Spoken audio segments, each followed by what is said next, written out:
Today I want to talk about what's holy and why people choose to do that. Because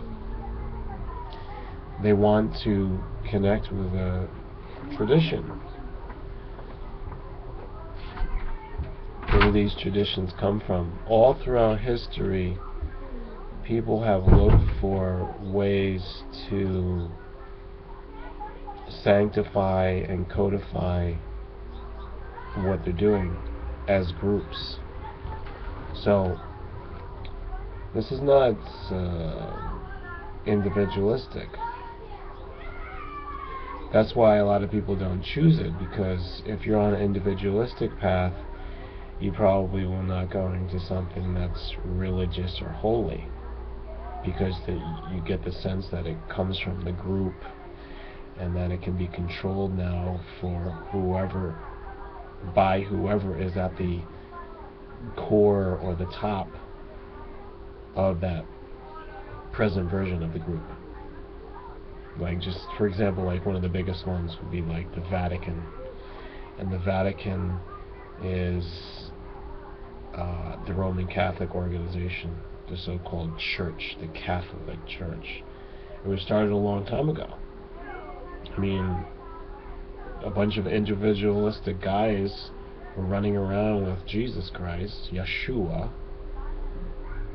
in a totally different world. I don't want to say totally different. There was a lot of things that are just the same.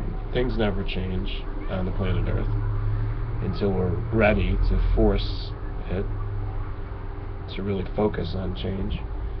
So these guys are running around in ancient worlds before modern technology, and they were very individualistic. And yet, we look at it to say that they were following something that was holy. They had a small group, so maybe they felt like it was attractive to themselves. They were interested in it, rather than rejecting it and saying, well, we don't follow these things, we can't be holy like that, because it's a group thing that will be taken over, or will not be true to our self.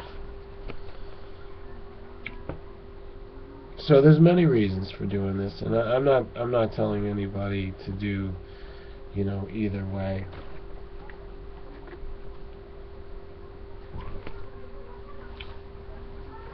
You have to decide yourself, and I think that everybody has to admit that we go through changes during our life, and if you get to know yourself and you remember very well the things that you used to do, you don't do anymore, and you replaced it with something else, and all of a sudden it becomes acceptable, becomes a part of you, the new you.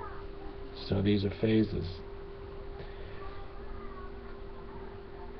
Some of us, though, are more consistent, and why it's like that?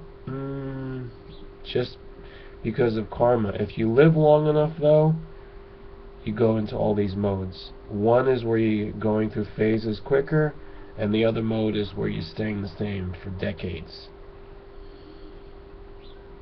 It doesn't mean that anyone's permanently going to be in one of these modes. There's two modes. Either you're changeable or you're not changeable.